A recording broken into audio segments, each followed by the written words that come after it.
Hello viewers, today I am discussing construction of shell type transformer. So in the previous classes I discussed construction of core type transformer. So construction of core type transformer is concentric and interlinked winding. So here construction of shell type transformer is sandwiched winding procedure. Sandwiched winding procedure, nothing but one after another. LV, HV, LV, HV like this. LV, HV, LV, HV, LV, HV, LV. So this is the procedure is called sandwiched winding procedure. Main purpose of this winding procedure is to reduce the leakage flux. But in the core type also, concentric plus interleaved winding is used to reduce the leakage flux. Here also leakage flux, but when compared to the core type winding procedure, in sandwiched winding procedure leakage flux becoming less. For example, in core type transformer leakage flux is reduced by 5 by 2 times. Then in shell type transformer, in this transformer leakage flux reduced by 5 by 4 times. Nothing but more leakage flux will be reduces. So when compared to the core type transformer, shell type transformer used to reduce the more leakage flux. Why? Because look at this one. This is core type transformer. So after the core, we should place the insulation and then LV and then insulation and then HV. So HV is placed outside periphery of this winding procedure so that some of the leakage flux takes place at the outside. But here winding is surrounded by the core, nothing but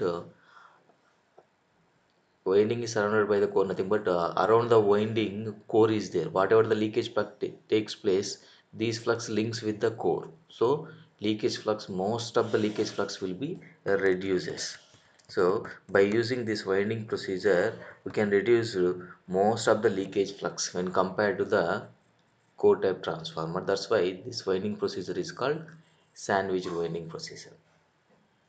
But when compared to the core type transformer, here insulation becoming more. Why? Because let us clarify that one. Look at this one. For example, this is HV winding, this is LV winding.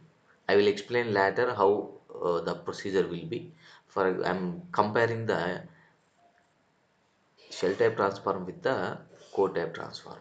In the core type transformer, insulation is placed between core and LV winding like this, core and LV winding, and then HV winding, and this is HV winding, this is LV winding, where placed insulation between core and LV winding and LV winding and HV winding. But here we should place the insulation this is a cross sectional area. Sectional view I'm explaining, but the actual procedure is the we should surround the winding after cutting the off part. I'm explaining this one so that so between this winding and core we should place the insulation, and winding also we should place the insulation like this. Between these two also we should place the insulation. Okay, between HV and LV we should place the insulation, and winding to core also we should place the insulation, so that if we use shell type transformer for HV purpose, high voltage purpose, what will happen if we use it for this is for HV type high voltage purpose, then what will happen? If we use high voltage winding, we should use the more insulation. So if the voltage increases, insulation between core and winding increases, and winding also increases. I already told you in the core type constructions. So insulation requirement is equal to voltage differences between the core and winding. So for example, this is LV winding, and voltage of the core is nothing but this is. So for example, whatever the voltage if you take for the low voltage, for example low voltage I am taking 11 kV, this is core voltage is 0. That's why 11 kV insulation is required between this LV and core. LV and core. And if HV is having 33 kV, and the differences between 33 kV and LV winding 11 kV is 22 kV. So 22 kV insulation is required between these two. So if you use it for high voltages, for example 132 by 33 kV, 132 by 33 kV. So the difference between these two becomes more, nothing but large size of insulation is required. So the size of the transformer becoming more, and the wiring, the copper length also increases. So this becomes lengthy and costly. That's why we should use shell type transformer for the shell type transformer only for the low voltage purpose. Low voltage purpose only we should use the shell type transformer. Next, I will explain the construction. So the construction procedure is called sandwich winding procedure. So how that will be? For example, I am taking HV is having 300 tons, and LV is having 150 tons. So I will have to place the sandwich winding procedure is nothing but placing of winding one after another in vertical manner. Vertical manner. So these 300 terms you can divide into three parts, like this 100. So 300 tons have become I divided as 3 into 100 tons, and 150 tons 3 into 50 tons I divided, and I placed 50 and then 100. This is 50 LV, this is HV, LV, HV, LV, HV. So what will happen? So exactly at the middle, three up, top side is three windings are there, bottom side three windings are there. But here 100, 50, 50, total 200 turns are there. Here 150, 100. Here 250 turns are there. So we know that according to the MMF principle, MMF, according to the magnetic motive force, top side less force, bottom side more force. Due to the due to this unbalanced forces, the transformer get vibrations. The transformer get vibrations, and axial and radial forces will be developed. So axial forces nothing but in the vertical direction, and radial forces nothing but horizontal direction. So these forces will be developed due to the unbalanced system, unbalanced MMF. So this is called unsymmetrical winding procedure. This is called unsymmetrical winding procedure.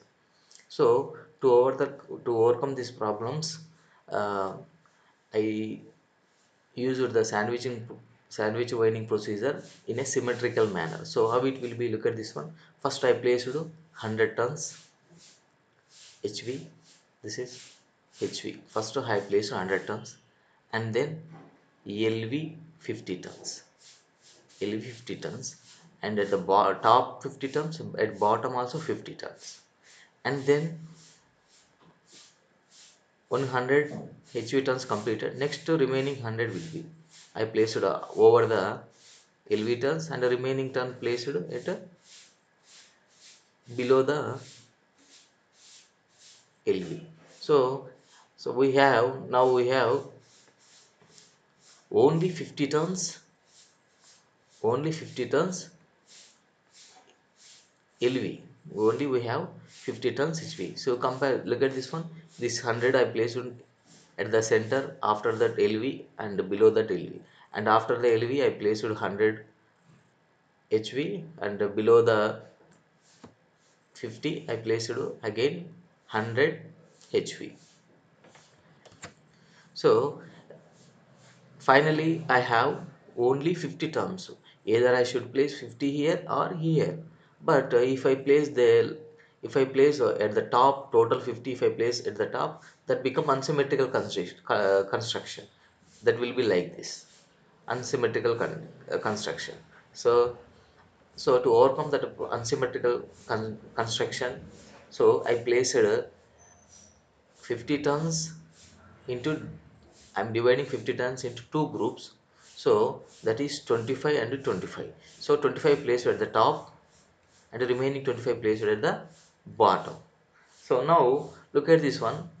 If you take reference axis this one, so above 50 is there, below of this one 50 is there, and after that one 100 is there, after this one 100 is there, after this 125 is there, after this 125 is there.